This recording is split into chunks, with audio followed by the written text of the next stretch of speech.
Welcome to the Bobby O Show. My name is Bob O. Potzner, and it's a pleasure to be with you all today. And do I have a phenomenal show for us this day?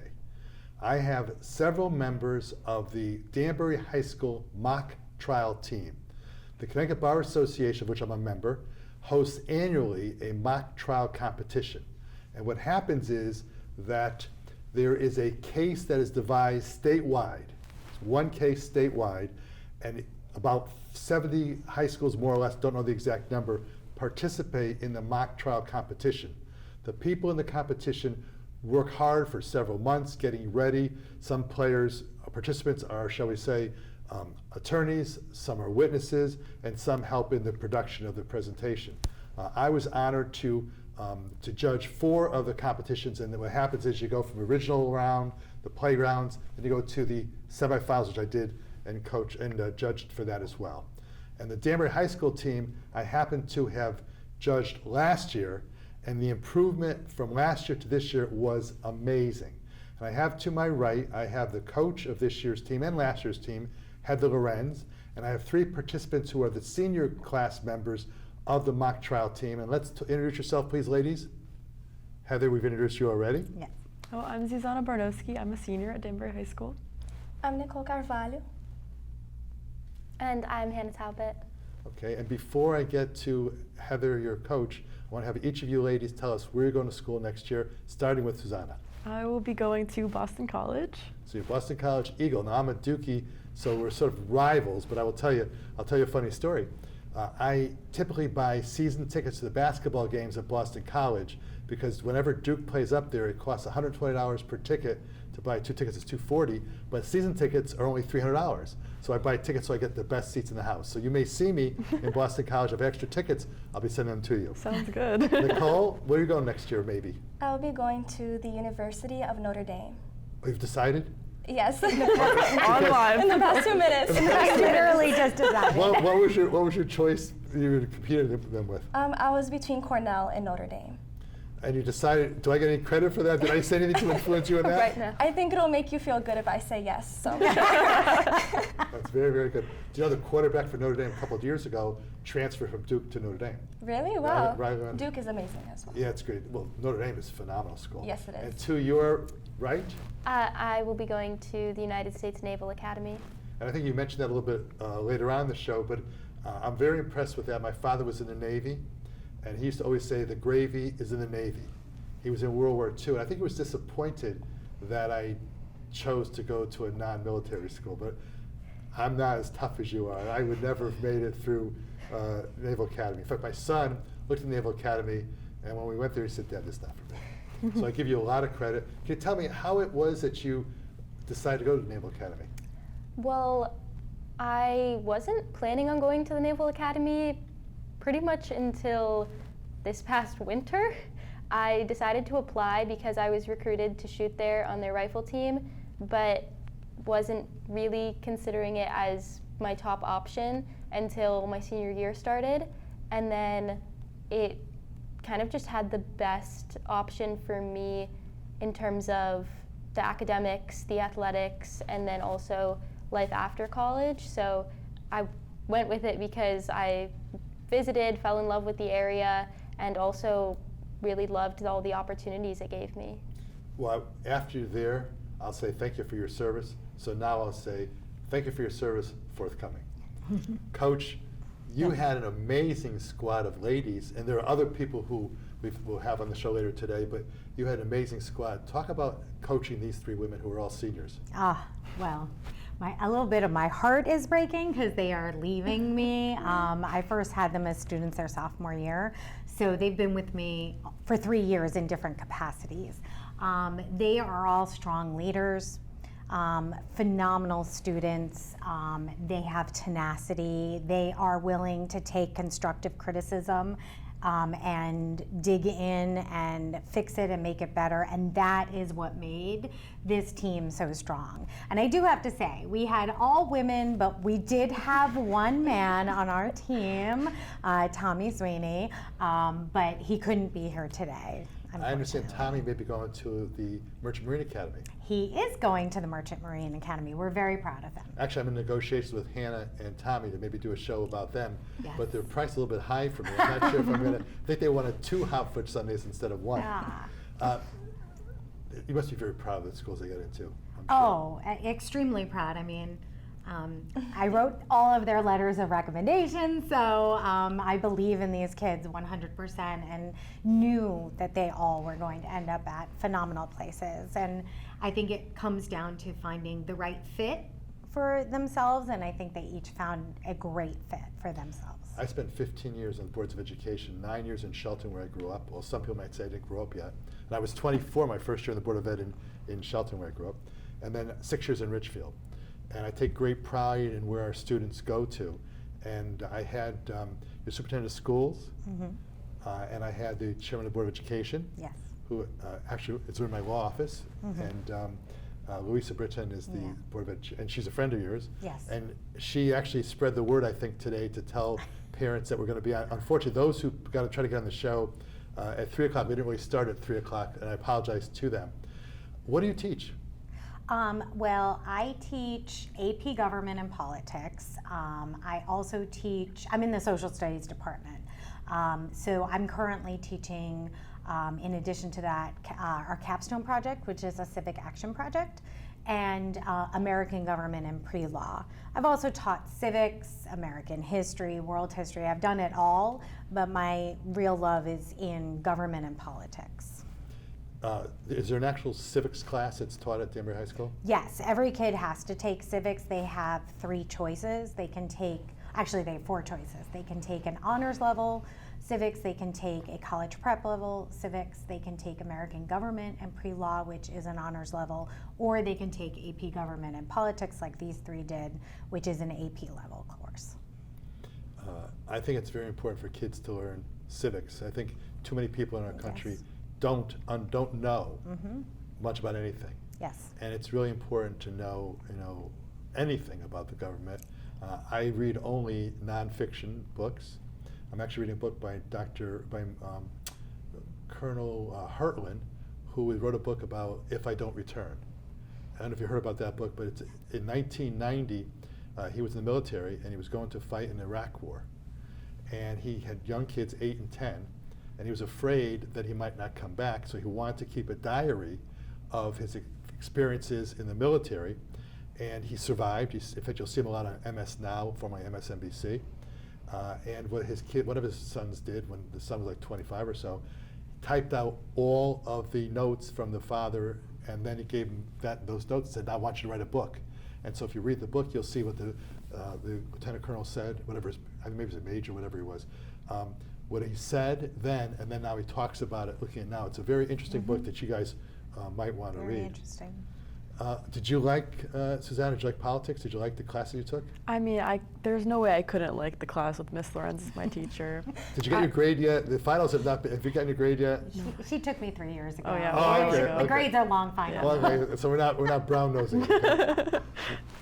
Nicole, what's your favorite subject in the history or American political science field that you took Well, at Danbury High? I think I enjoyed government mainly because it was such a big difference watching the news beforehand, and then I did a subscription to like the New York Times, right? So I could keep following the news and just realizing that I was learning the jargon and how the system worked, and it was really nice to understand that because it's what we all live through as Americans. So I think that's why government, I think, is one of the most important, just critical, and the one that I probably enjoy the most. And of course, with Ms. Lawrence as well, the class was amazing. But really, I just feel like what I learned really made a difference in my everyday life.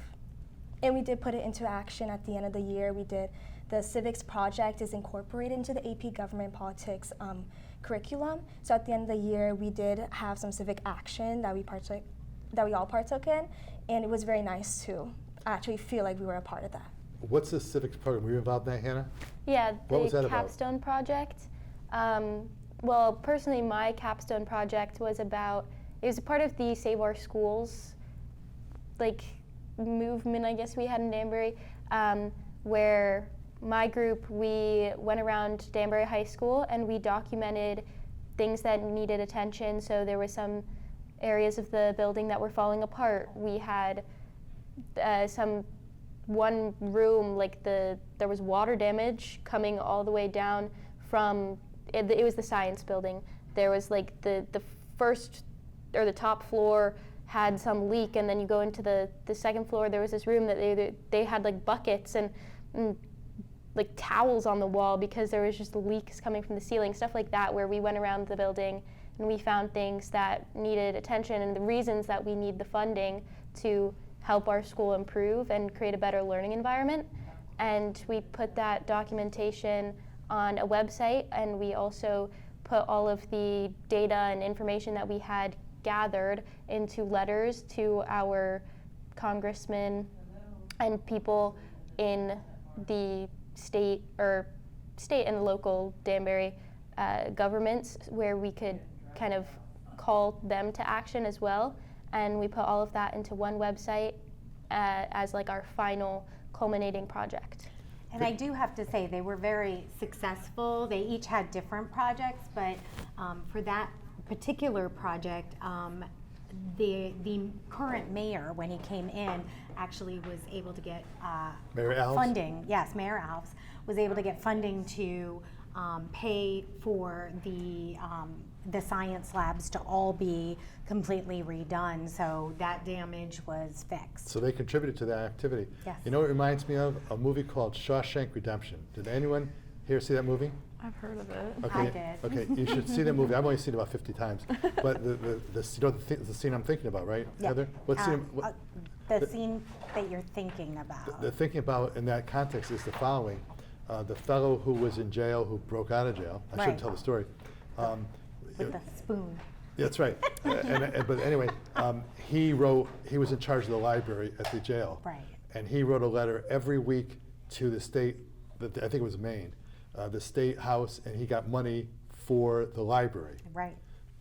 So that's what I was thinking about. Yes, absolutely. So did I get a gold star for that one? Yes, gold star. And that's what I tell them the first day they're in my class. I tell them this is the most important class you'll ever take, and it's not because it's what I teach. It's because you are going to learn how to effectively ask for what you and your community need, and it touches every single part of our lives. So, I'm sure, I know that they'll take that going forward in their lives.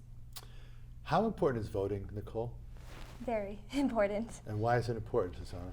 I think it is everyone's responsibility to vote for the candidate they believe will be best fit for the job and that will lead us in the right direction. And I think that it's just everyone should have that mindset that you can make a difference and that everyone should be participating in that. Susanna, how about your thoughts? Do you agree with her? Oh, I feel the same way. I feel like everyone's voice needs to be heard. Yes. And I know we're all one nation and there's one decision in the end, but having your own say makes you feel a bigger part of that nation.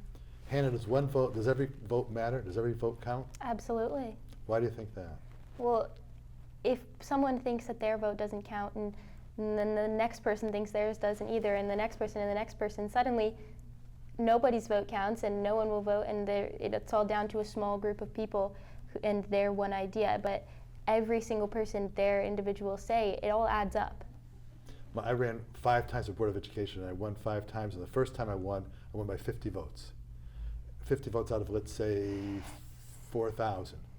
And if those 25 people voted the other direction, I might have lost it. And so it's very important. It's very important in our society to make sure that you all vote and you all get involved. I don't know how involved people are in your classes. Do you teach the kids about voting and trying to make sure they're voting? And what do you do? What's your agenda in that regard? Not agenda, but what's your syllabus? So, in the AP Government and Politics curriculum, we learn about linkage institutions, and one of the linkage institutions is voting in elections. It's one of the ways that the people have a voice in what the government does. And so it's incredibly important, and we run voter registration at least once, if not twice a year, every year at Danbury High School, and now at Danbury High School West as well. And we're constantly encouraging, especially our seniors, to get registered before they head off to college. to sign up for their absentee ballots if they're not going to be in town when elections happen.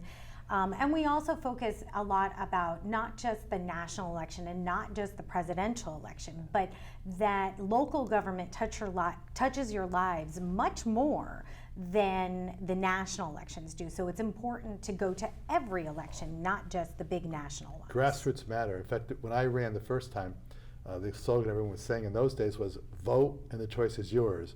Don't vote and the choice is theirs. Another fun part in politics is the local level, you were saying, and statewide. I was a delegate to the Democratic Convention. Shocked I'm a Democrat, right?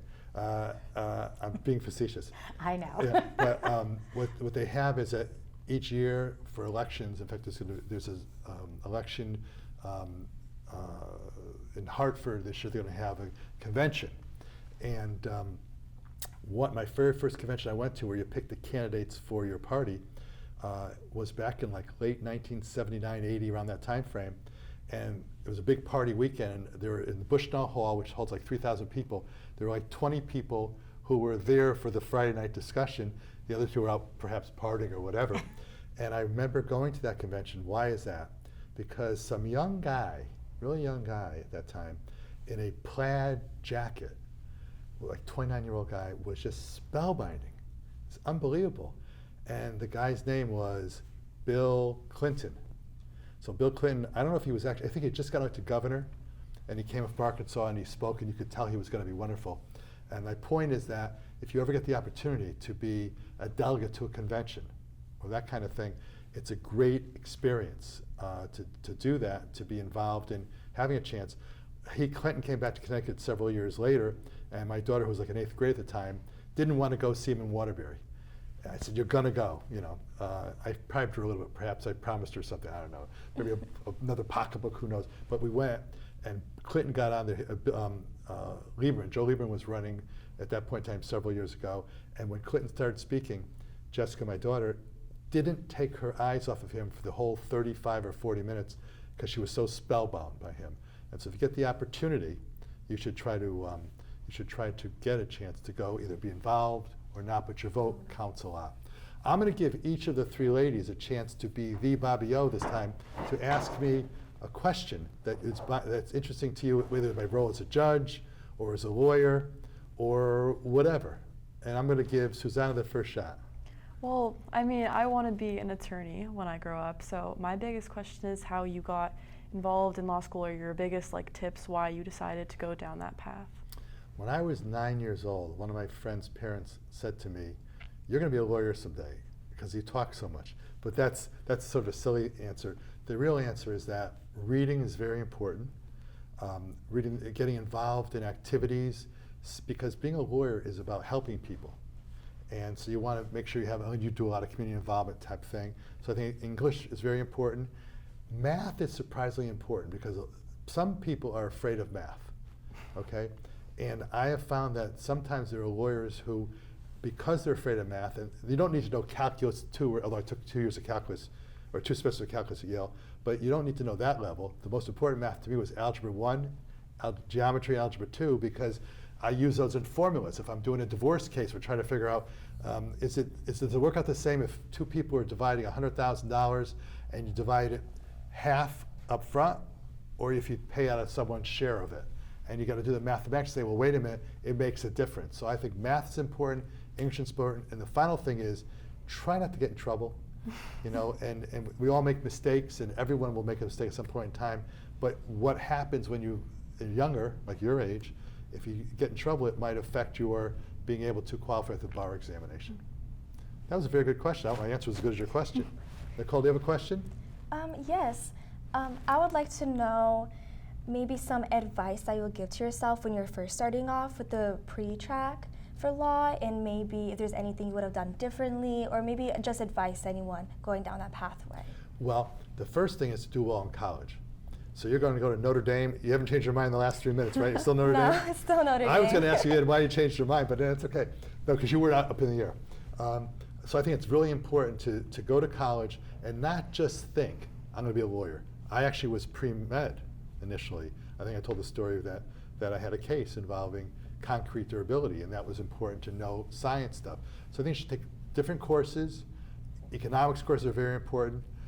Read a lot, and just enjoy life in school, but study hard.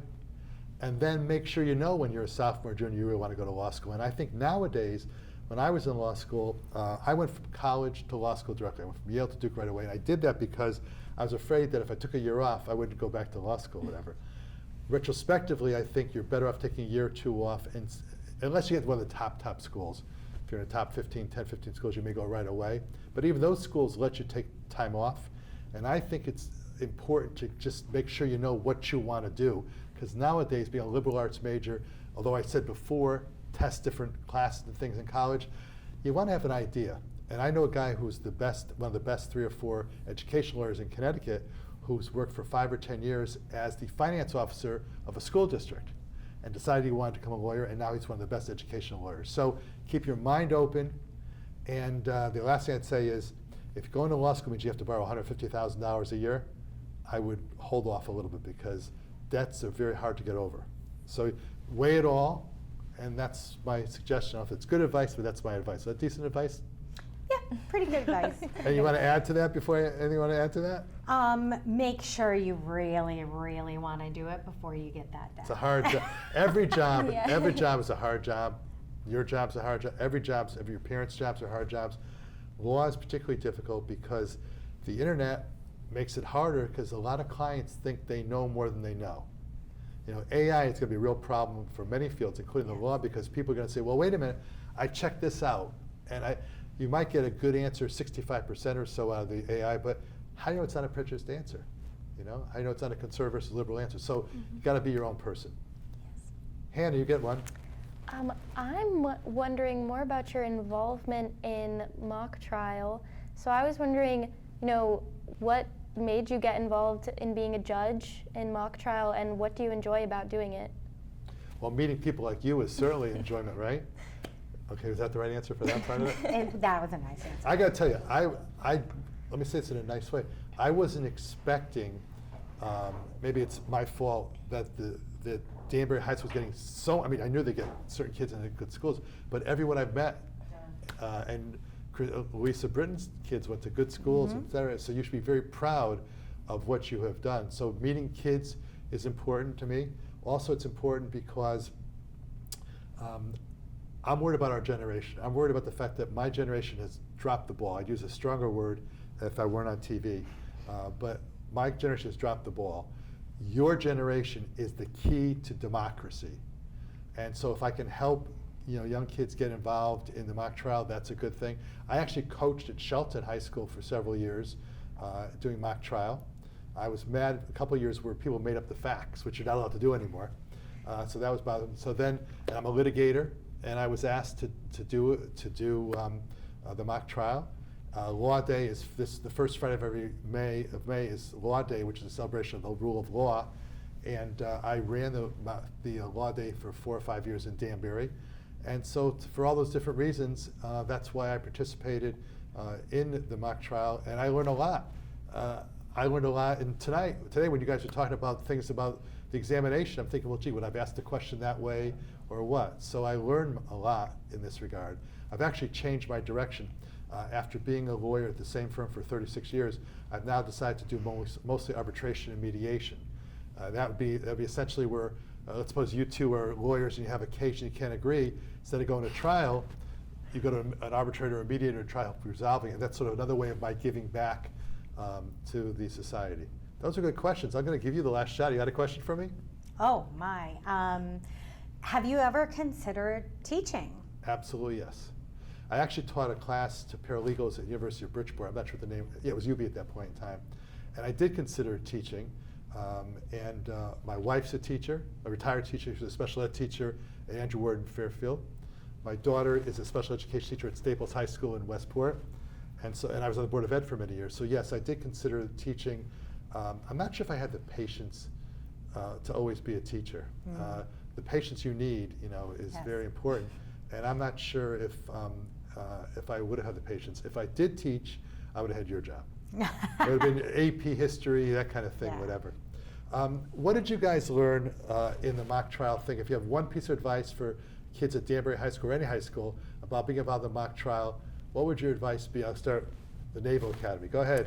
Well, my advice would be if you want to do it, then go for it, because even if you're not interested in being a lawyer, you could definitely get the experience from being a lawyer to do some public speaking or just work on your communication skills, your ability to synthesize like ideas and evidence and put things into a case. Essentially, you need that for a whole bunch of different jobs and things like engineering. You might need to take a whole bunch of data and information and put it into one synthesized, essentially, case study, and that's very similar to what we do in mock trial. But also, if you're going to be a witness, that's really good for, again, public speaking. It's good for like learning how some of this works too in government. It's a great learning experience for anything you want to do. So I think if you're even remotely interested, do it, join, it's amazing. And also, I would say, adding to what you said, losing or winning graciously. Nicole. Yes, well, I agree with Hannah on anyone. It doesn't matter if you're going the pre-law track or not. I know I am not, but I found so much value in doing mock trial, not only in the public speaking. I think it's so important to have confidence. And for me, public speaking I get shaky, I get very nervous. I'm nervous right now. Are you really nervous now? I am. Then hold her hand, will you please? Yeah, thank you. So we also got friendships, the bonds, the mock trial, like friendships, you know, because it's a lot of collaboration with your team as well, which is very nice. I'm also very independent. I've never been very big on group projects, but like us dissecting the case and really finding the loopholes in finding our argument and like connecting the opening statement with the closing statement, and just speaking on our defense team, because it was me, Zuzana, and another student, Isabella.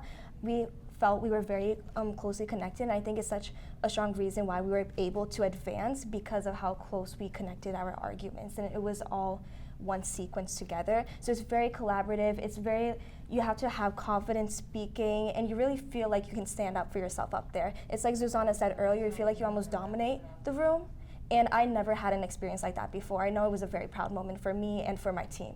Susanna, you got 35 seconds to tell us with respect to Coach, how much you guys all appreciate your coach. Oh, I have nothing bad to say about Miss Lorenz. I think she has helped me with every step of the process. I'm first gen, so she helped me with the college financial aid process and everything, and I genuinely don't know don't cry, I'm gonna cry. I don't know what I would do without her. First gen meaning first generation going to college? Mm-hmm. I gotta tell you, I am so honored to have had the three of you and the other people who were on the show so far today, and Coach, to hear what you have to say. I have more hope in our future generation and democracy with you guys being involved and the others who are on the team. And I want to thank you so much, very much, for what you did and your involvement in the mock trial. Members of the jury, this case is about a profound tragedy, not a crime. Our assertion for the defense is clear. Speculation is not certainty. Assumption is not evidence, and tragedy is not a crime. Huda Mustafa's death was a result of a personal relapse, and we will show that nothing Nikki Van Steenberg did caused or contributed to her death. The state has charged Nikki Van Steenberg with manslaughter in the second degree. To secure conviction, the state must prove beyond a reasonable doubt three crucial elements: that Nikki supplied the pills, that Nikki knew the risk the state claims was created, and that Nikki consciously disregarded that risk. The evidence you hear will demonstrate that the state cannot and will not prove any of these elements. The state will ask you to connect the dots based purely on speculation. You will hear no direct evidence whatsoever that Ms. Van Steenberg supplied Ms. Mustafa with pills. No witness saw a hand exchange of pills, and no witness saw Nikki hand Ms. Mustafa pills. Furthermore, forensic testing will show a lack of evidence. Ms. Van Steenberg and Ms. Mustafa had been friends for over 20 years, and Ms. Van Steenberg had no reason to harm Ms. Mustafa. Further, Ms. Van Steenberg did not know Ms. Mustafa was in any danger, and the state cannot show Ms. Van Steenberg created or ignored any risk. Because the state cannot show this, The evidence will show that Ms. Mustafa had a long, complex medical and addiction history. She had documented history of seeking opioids during pain flare-ups and relapsing. The pills were found in her home were of multiple strengths and types, inconsistent with a single source. Ms. Mustafa's tragic choice was her own and not Ms. Van Steenberg's. The state's case is built on assumptions. The state will not provide any forensic evidence or toxicology linking Ms. Van Steenberg. No photos, no videos, no recordings, no witness testimonies establishing the supply of the drugs to Ms. Mustafa. No direct evidence, only theories and only speculation. Nikki Van Steenberg did not give Ms. Mustafa pills, and Nikki did not encourage unsafe behavior. Ms. Mustafa's tragic choice was her own. The law requires the state to eliminate every reasonable doubt. They cannot accomplish this because there is reasonable doubt, in fact, everywhere. Doubt about the source of the pills, doubt about the conversations, doubt about the timing and the defendant's role, and any supposed risk. The law requires the state to eliminate every one of those doubts, and they simply cannot. At the end of this trial, we will ask you to return a verdict of not guilty.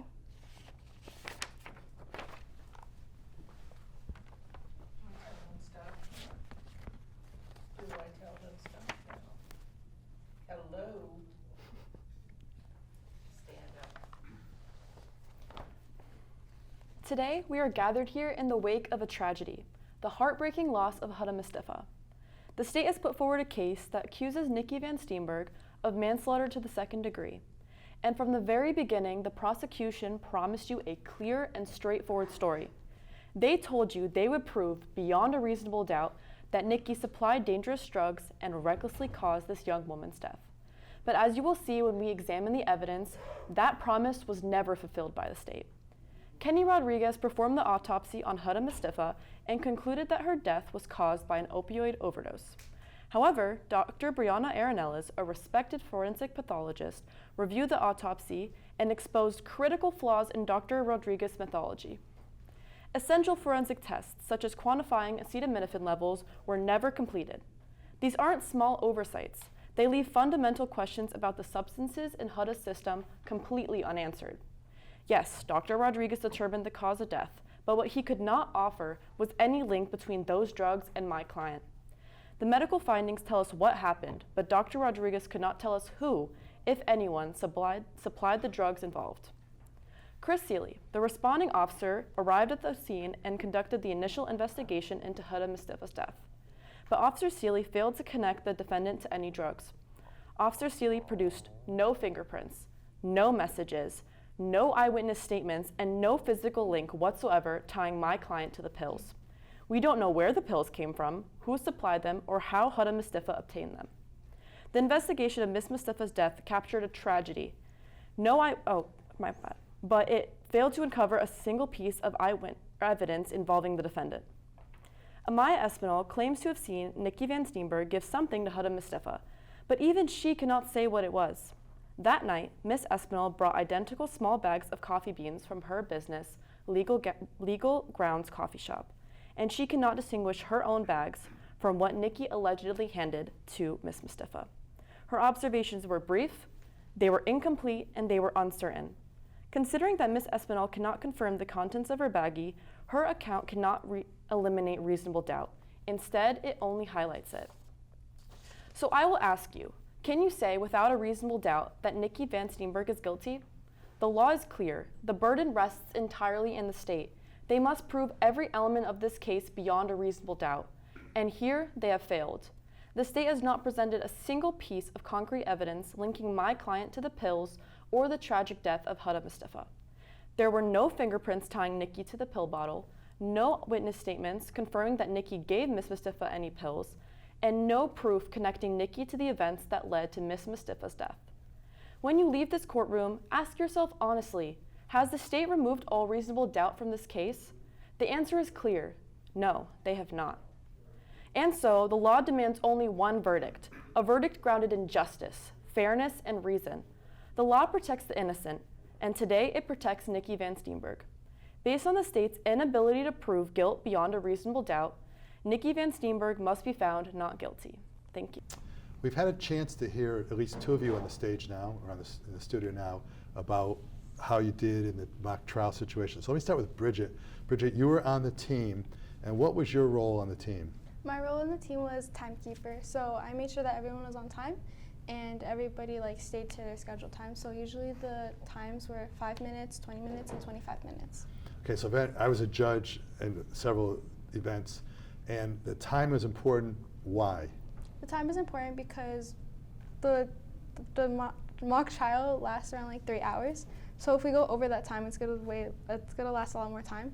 And we need to make sure that we're doing at least 2 competitions throughout the day because it's the whole day. And we have to compete against other people. So making sure everyone's on time is just how we manage stuff. And isn't it also important to make sure that both sides in the trial get a fair amount of time? Isn't that part of it? And did you have any trouble? Did you have any experiences that were not satisfactory to you as a timekeeper? Did anyone yell at you and say, no, I have more time? No, there was just some times where the other timekeepers weren't on the same track as me. Usually they just go based off who says it first. And as a sophomore, you did timekeeper. Next year, do you want to do it again and do something else, a different role? I want to do witness. You want to be a witness, and why is that? I like acting. I think it's really fun, and by my senior year, I want to be an attorney. I'm trying to be an attorney too after 40 years. Susanna, you're a senior, correct? I am, right. And tell me a little about yourself. Play any sports? What do you do? I like to play volleyball in my free time. I am currently injured, but I used to play throughout middle school, high school, club volleyball in school. Yeah, my favorite thing. And when did you get hurt?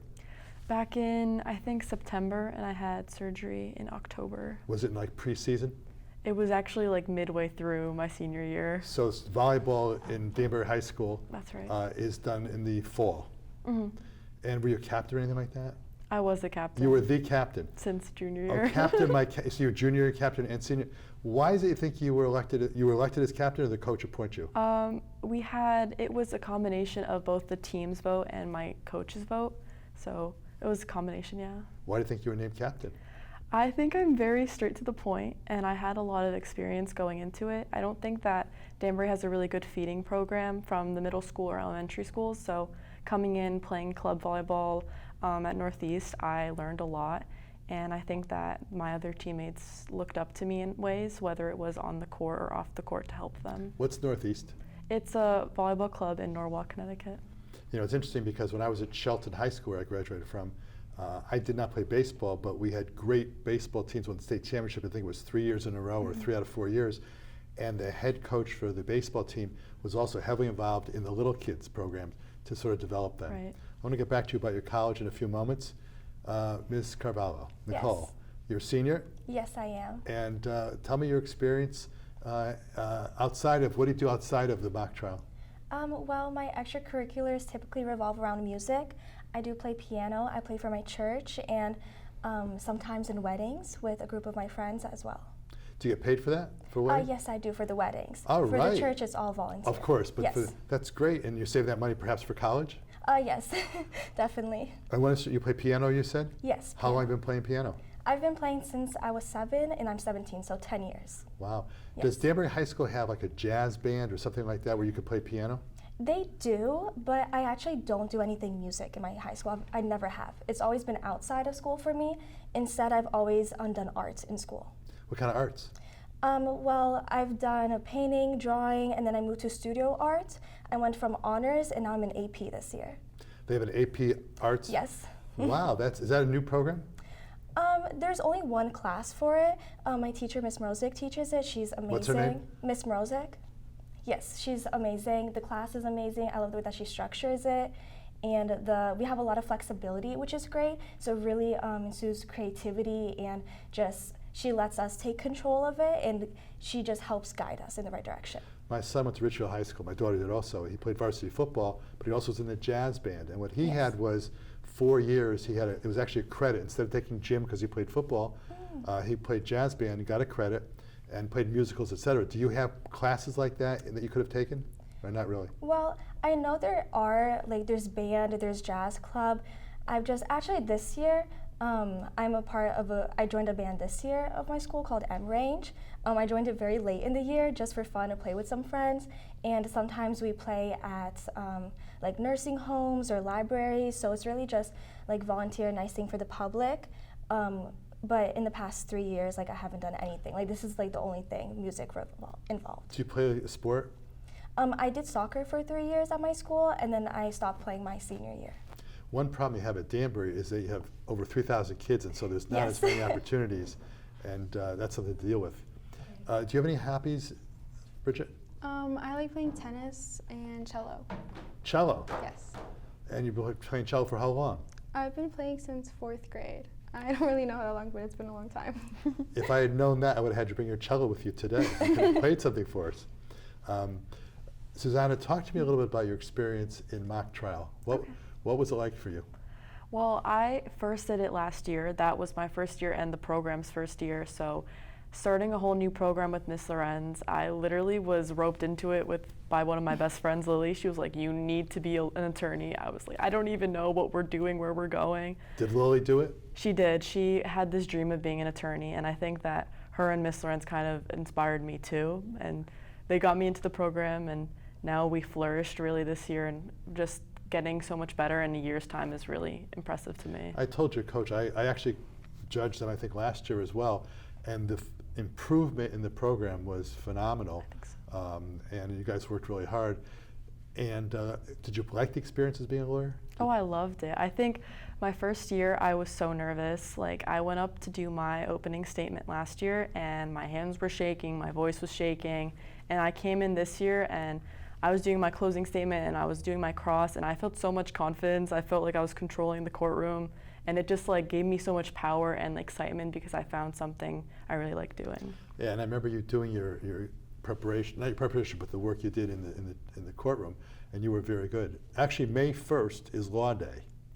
And Law Day, we have in Danbury Bar Association has a very extensive program. We have from 10 to 11 in the courthouse, we do Law Day, presentations of awards and that kind of thing. And then in the afternoon we have a luncheon, so we make a big deal out of the Law Day activities. Nicole, do you still want to be a lawyer, or do you want to be a lawyer, or is this a lark? So I've never thought about pursuing law before. I've had since my freshman year, I've known that I want to pursue a pre-med track, and that is what I'm going to college to do. Well, I'm going to give you a little tip, just amongst the Yes. four of us.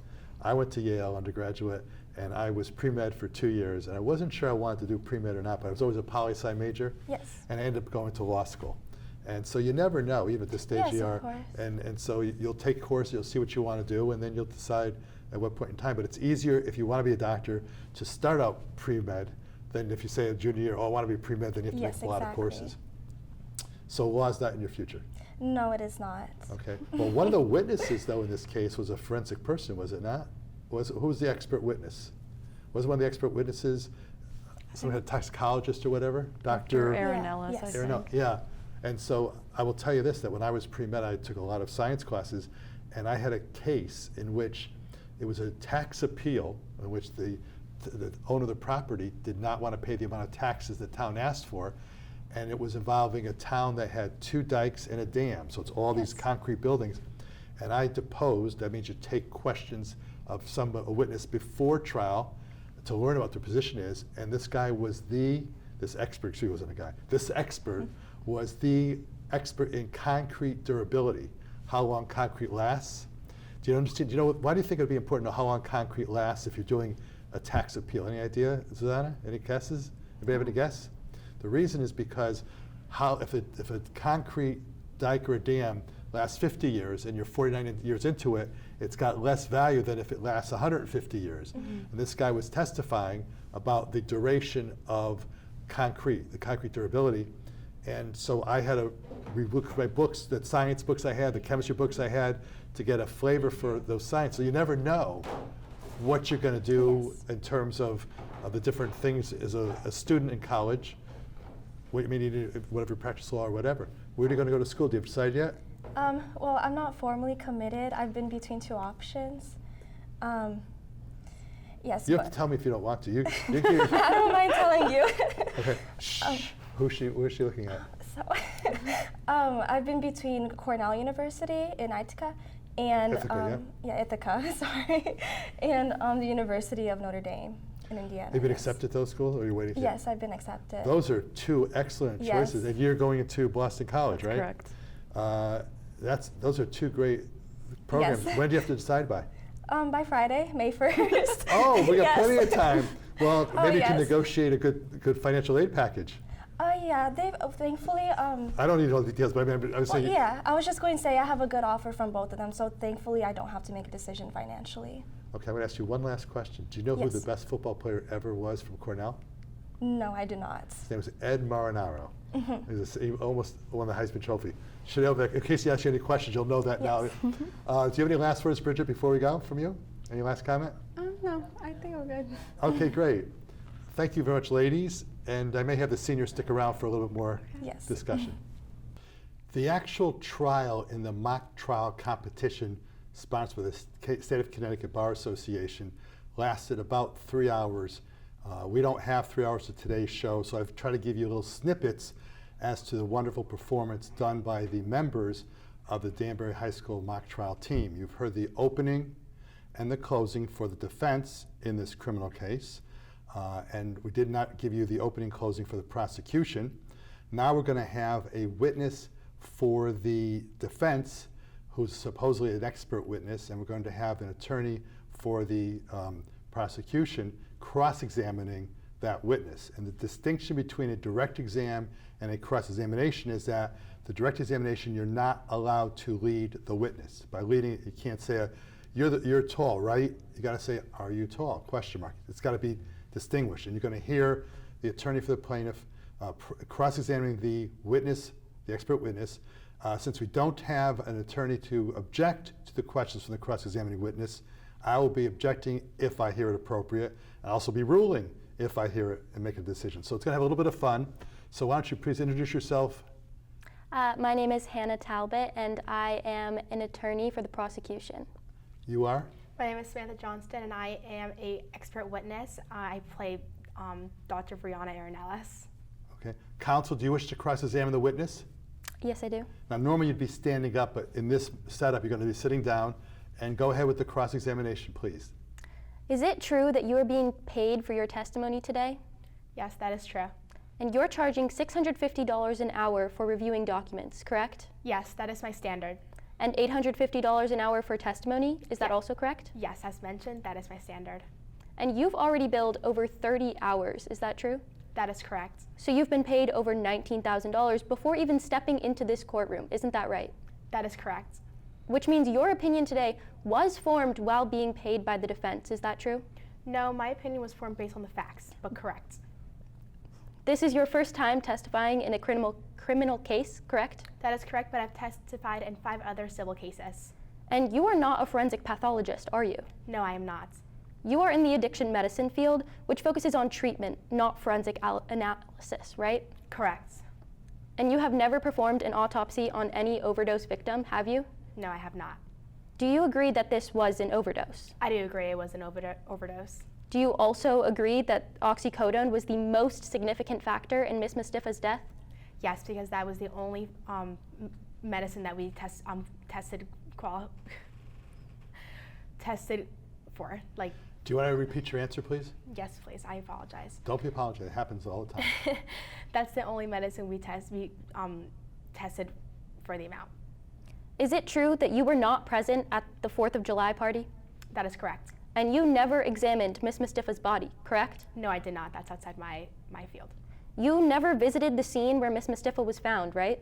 No, I did not. And you didn't speak with any witnesses who were at the 4th of July party, did you? No, I didn't. I only reviewed Dr. Rodriguez's medical files. You have no first-hand knowledge of what pills were at the party, do you? No, I do not. And you have no first-hand knowledge of who gave Miss Mustafa any pills, correct? No.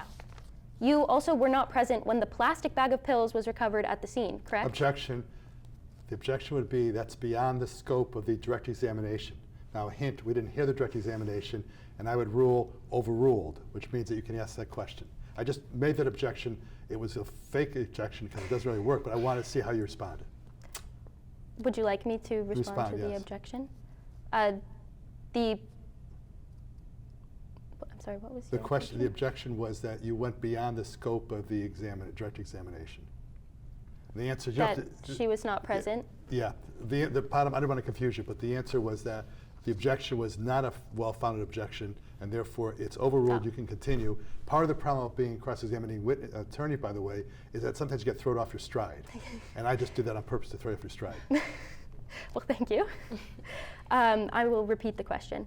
You also were not present when the plastic bag of pills was recovered at the scene, correct? That is correct. And you have no evidence that Ms. Mustafa ever opened the Percocet bottle that was found upstairs, do you? That's correct. Your entire opinion in this case is based solely on reading documents, is that true? That's correct. It's based on the documents I've received from Dr. Rodriguez, as well as the autopsy reports and toxicology reports. You did review the toxicology report in this case, right? I did. And that report showed only trace levels of acetaminophen, right? Yes, it did. And acetaminophen is a component of Percocet, correct? Yes, also known as Tylenol. Trace levels are not consistent with recently ingesting Percocet, are they? That's correct. Percocet, in this case, contains 5 milligrams of acetaminophen per pill. Is that true? That is correct. If someone had taken multiple Percocet pills, you would expect more than trace acetaminophen, wouldn't you? That is correct. And you found no evidence of acetaminophen-related liver damage, did you? No, I didn't. The only thing that we identified was the pressing of the lungs. One of your criticisms is that the medical examiner did not order additional testing. Is that right? Yes, rather than ordering quantitative data testing, Dr. Rodriguez specifically only ordered qualitative. But you cannot say that this additional testing would have changed the cause of death, can you? No, unfortunately, Ms. Mustafa would have still been deceased.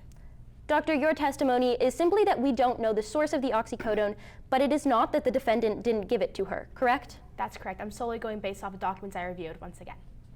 That is all. Thank you. Okay, now I just want to say this was an excellent cross-examination. And why is that? Because the questions were narrowly focused, did not give the witness an opportunity to expand too much beyond the questions as written. I was looking to try to find some things to object to, but I really couldn't. But that's why, as a cross-examination, that was very good, and your responses were very good, and you also did a good thing to the witness, that when you messed up a little bit in that one answer, you got right back on the train and did it right. So I want to praise both of you folks for the job you did in the cross-examination of the expert witness and the responses. You guys did a wonderful examination and cross-examination and testimony. But I want to find a little bit more about you two folks. Are you a junior or a senior? I'm a senior. And you are a junior, Samantha? I'm a sophomore. A sophomore, okay. So that's the senior first. Do you have any plans yet for after graduation?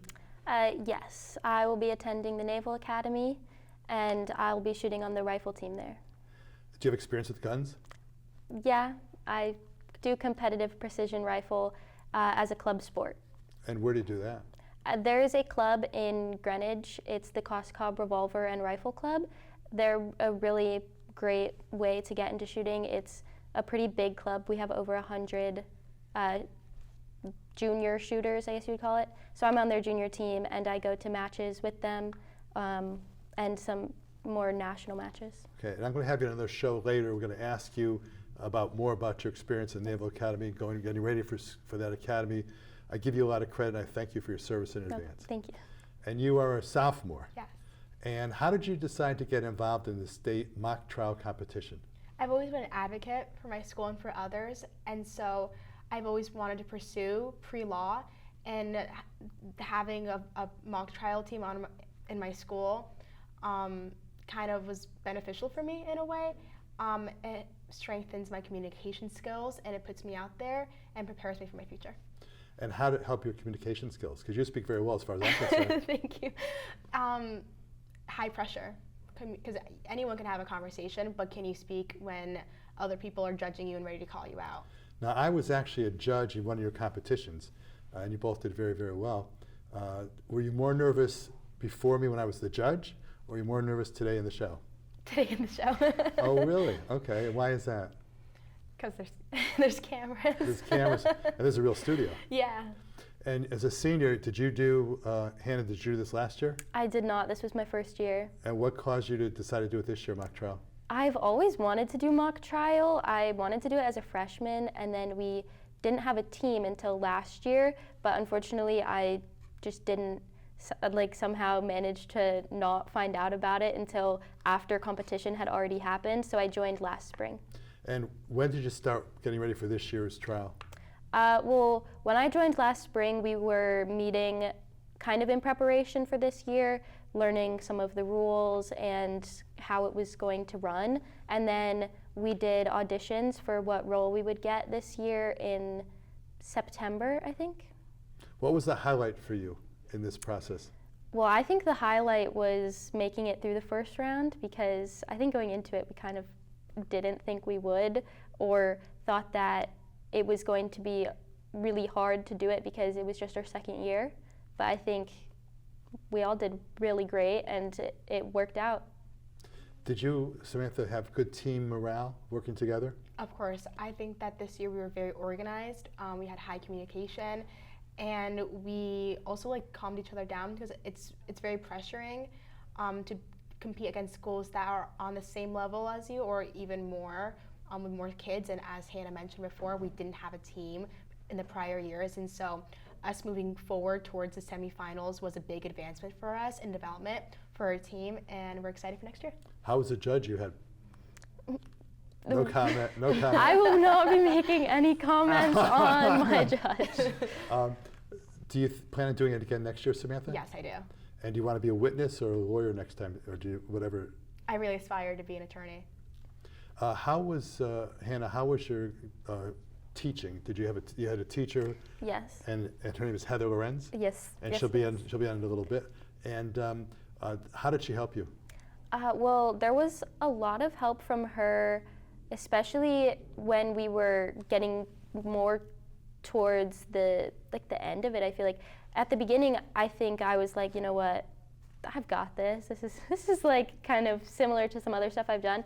But when we got to trial and stuff, she was great at like, this is what you need to cut down. This is how you need to say it. Like, she was really good at like almost nitpicking it, and I was like, we need this, because if you saw the first draft of my questions, it was very lengthy, and most of them would have been objected to. If you had one piece of advice to give Samantha about being a lawyer next year, if she's a lawyer in the process, what would that advice be? I'd say be confident and know why you're asking all of your questions, so that if you get objected to, you can tell them, well, I need it for this reason, or we get it through because of this. You need to know exactly what you're doing and why you're doing it at all times. And last question for you, Samantha, what did you learn as a witness? I really learned how to, because obviously I can't prepare for the direct crossing, because it's the other team asking me questions. So I learned how to kind of like listen and go. And so like listening very carefully to the competitor's words, and I'm responding upon it, whether it's yes or yes and, no and expanding. One more thing for you, Hannah. There were times where you had questions that you asked, and there were objections made. How did you handle the fact that you had a sort of a flow to what you wanted to do, and then the objection came in and it kind of threw you off? How did you work that? How did you work that out? I tried to keep like the energy that I had in my cross when I was responding to the objection. So it was like, essentially I was just treating their attorneys like the same I was treating their witness. So if I was really going at the witness and then the attorney objected, so this would be in the cross, I was like, well, no, because whatever, and just like kept the speed, kept the intensity, so that I didn't ever get lost. And for you, Samantha, if you're a lawyer next time, I found, and it happens in court also with real lawyers, and that is sometimes if an objection's made and the judge overrules it or sustains it, or whatever, whichever side you're on, sometimes lawyers won't object again because, oh my God, I got defeated. No, you got to be back out there. And you play a sport. What sport is that? I play lacrosse as well. Okay, so there's times when you throw the pass, the cross stick, and they don't catch it, or you don't catch it. So you pick it up and do it the best you can the next time. Of course. Thank you very much, ladies. Thanks. This has been Bobo Potzner on The Bobby O Show with the great, the wonderful, the fantastic Danbury High School mock trial team and coach.